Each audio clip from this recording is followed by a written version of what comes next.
Então, mais um vídeo aqui sobre Newton no canal, e ele que normalmente é celebrado como o homem que descobriu a gravidade e escreveu o Principia, o livro que mudou a história da ciência. Mas existe um outro Newton muito menos conhecido, o homem que passou décadas estudando alquimia, copiando textos secretos e tentando decifrar profecias bíblicas sobre o fim do mundo. Então nesse vídeo a gente vai falar sobre esse outro lado do Newton, que seria um lado meio oculto, ao menos não muito divulgado, e mostrar que para ele, todo esse estudo fazia parte de um projeto muito maior. E convenhamos, esse lado do Newton é muito mais interessante do que o cara que descobriu a gravidade. Então, pessoal, publicamente, Newton construiu uma imagem muito controlada. Ele era presidente da Royal Society, o mais importante órgão científico da Inglaterra, e mais tarde se tornou Master of Mint, responsável pela moeda britânica, o que eu comentei no vídeo anterior. Inclusive, até agora não sei se é Mint ou Might, provavelmente Might. Por dentro, porém, sua vida era bem diferente. Ele mantinha um laboratório químico no jardim de sua casa em Cambridge e passava horas copiando e experimentando com textos alquímicos. E uma dúvida que já surge sobre isso é: as pessoas sabiam?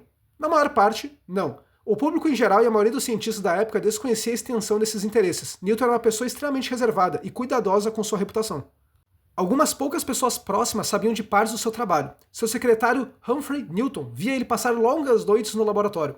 Robert Boyle e o filósofo John Locke trocaram cartas com ele sobre alquimia. Um amigo suíço chamado Nicolas Fatio de Pouilly também discutia experimentos alquímicos com ele. Eu provavelmente errei a pronúncia do nome. Mas essas pessoas próximas não tinham acesso completo ao que o Newton realmente pensava. A maior parte de seus manuscritos sobre alquimia e profecias bíblicas permaneceu em segredo durante sua vida. Ele nunca publicou nada sobre esses temas enquanto estava vivo. O quanto Newton estava comprometido com a alquimia? Bem, Newton escreveu e transcreveu cerca de 1 milhão de palavras sobre alquimia ao longo de mais de 30 anos. Não era um passatempo, era um projeto sério e demorado. Ele lia os textos alquímicos de duas formas ao mesmo tempo. Tentava extrair processos práticos e ao mesmo tempo interpretava as camadas simbólicas e espirituais que muitos desses textos continham. Quem já leu um livro gnóstico, por exemplo, sabe bem do que eu estou falando. Vários alquimistas exerceram influência concreta no pensamento e nos experimentos de Newton. O mais importante deles foi George Starkey, que escrevia sobre esse nome que está aí na tela, que provavelmente eu pronunciaria errado. Starkey desenvolveu métodos que Newton estudou com muita atenção. Dois conceitos foram especialmente importantes: o Regulus estrelado de antimônio e o mercúrio filosófico. Mas o que raios são essas duas coisas? O Regulus estrelado de antimônio era uma forma purificada e cristalizada do antimônio. No processo desenvolvido por Starkey, o antimônio era fundido com ferro e o resultado ao esfriar formava uma estrutura com formato de estrela, daí o nome estrelado. Newton acreditava que esse Regulus tinha propriedades especiais e era um material de alta pureza. Ele repetiu esse processo várias vezes em seu laboratório, registrando os resultados em seus cadernos. A partir desse Regulus estrelado, Starkey e Newton tentavam preparar o que chamavam de mercúrio filosófico. E antes de falar sobre mercúrio filosófico, lembrando que Regulus é o nome de uma estrela da constelação de Leão. Voltando para o mercúrio.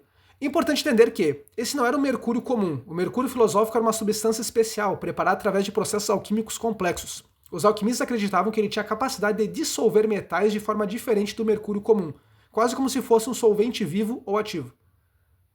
Para Newton e Starkey, o mercúrio filosófico era considerado uma das chaves mais importantes para a pedra filosofal. Quem já assistiu Fullmetal Alchemist sabe o que é isso. Eles viam nela uma espécie de princípio ativo que poderia transformar metais inferiores em... Newton transcreveu várias receitas de Starkey sobre como preparar esse mercúrio e realizou experimentos tentando reproduzi-lo. Esses dois conceitos mostram bem como Newton trabalhava. Ele combinava experimentação prática no laboratório com a leitura atenta de textos alquímicos, tentando decifrar tanto os processos químicos quanto o significado mais profundo por trás deles. Outras pessoas que influenciaram Newton foi George Ripley, alquimista inglês do século XV, só que influenciou Newton de forma mais simbólica.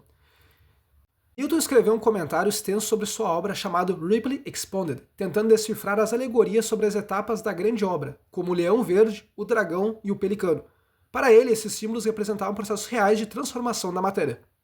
Outra influência foi Basil Valentine, autor do livro O Carro Triunfal do Antimônio. Forneceu a Newton uma base mais prática de laboratório, especialmente na purificação de metais. Outro é Michael Mayer, alquimista alemão, representava uma vertente mais filosófica e mitológica. Newton tomou notas detalhadas de sua obra, que está escrito na tela porque senão eu erraria o nome também, que misturava alquimia com mitologia grega e egípcia. O que tem tudo a ver com o assunto, basta estudar sobre a figura lendária do Hermes Trismegisto. Newton também estudou sobre outros autores, e é importante destacar que ele comparava diferentes textos, tentava resolver contradições e aplicava o que aprendia em experimentos reais. Por trás dessa busca havia também uma dimensão espiritual importante. Muitos textos alquímicos que Newton estudava carregavam a ideia de que a matéria continha uma espécie de centelha divina aprisionada. O trabalho do alquimista seria, em parte, libertar essa luz através de processos de morte e regeneração simbólica. Ou também literal, como já foi visto em trocentas seitas gnósticas no decorrer da história. Essa perspectiva tem raiz no hermetismo, como eu acabei de mencionar, de Hermes Trismegisto, e em tradições de influência gnóstica, embora o próprio hermetismo seja gnóstico. Embora Newton não era gnóstico no sentido clássico, ele era um cristão heterodoxo, ou melhor dizendo, um herege, já que esse tipo de conteúdo não tem nada a ver com a doutrina tanto católica quanto protestante que já havia na época. Mas como Newton chegou nisso? Então, muitas dessas ideias foram divulgadas no Renascimento, com o nome de priscateologia, que seria uma sabedoria antiga original, revelada por Deus no início da humanidade e que depois foi corrompida, também chamada de prisca sapientia.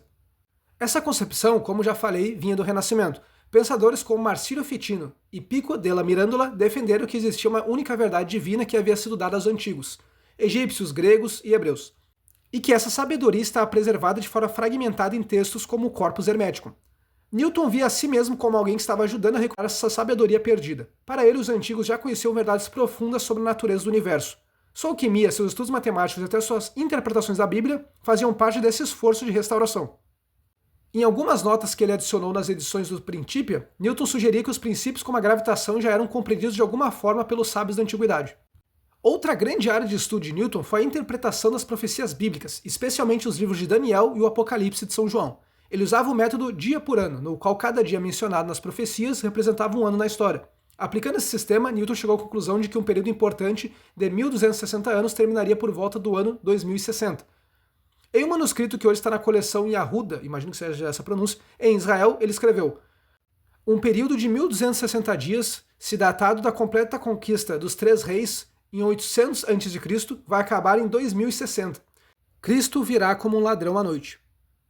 Outra coisa interessante sobre Newton é que ele também dedicou bastante tempo ao estudo do Templo de Salomão. Ele acreditava que as medidas e a arquitetura do templo continham conhecimentos matemáticos e simbólicos importantes dos antigos. Para ele, estudar o templo era outra forma de acessar a sabedoria perdida da antiguidade, a priscateologia. A conclusão, quando juntamos todas as peças, o Newton do Principia, o alquimista obsessivo, o estudioso de profecias e o defensor da sabedoria antiga, fica claro que não existiam dois Newtons separados. Existia um único projeto intelectual e espiritual ambicioso, entender a criação de Deus em todas suas dimensões. Para Newton, alquimia, matemática, teologia e história eram caminhos que levavam à mesma verdade. O que é típico do pensamento antigo, já que a separação de disciplinas como se tivessem poucas relações, ou como se fosse possível saber elas e não saber as outras, é algo moderno. Por isso, quando John Maynard Keynes, depois de comprar parte dos manuscritos em 1936, chamou Newton de o último dos magos. E o que eu acho mais interessante é que Newton é usado como um símbolo da ciência moderna, que nega completamente o sobrenatural, enquanto o próprio dava muito crédito para essa área. Esse foi o segundo vídeo do Newton que eu queria trazer para o canal. Eu acho que saber esse lado dele torna muito mais interessante do que meramente o que é divulgado. E o que eu quase esqueço de falar, essa busca da alquimia em transformar metais como o chumbo em ouro carrega um grande simbolismo por trás. Muitos alquimistas com isso não buscavam ficar ricos, e sim fazer uma espécie de transformação no mundo real que afetasse o mundo sobrenatural, transformando a sua alma humana, que equivaleria ao chumbo, a uma alma divina que equivaleria ao ouro. O que se baseia naquele princípio gnóstico de que o que está em cima é como o que está embaixo, que é justamente um dos muitos símbolos presentes na estátua do Baphomet.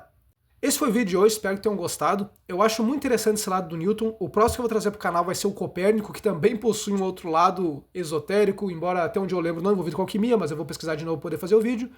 Espero que tenham gostado, deixa o like, se inscreva para ajudar o canal. E é isso, até a próxima.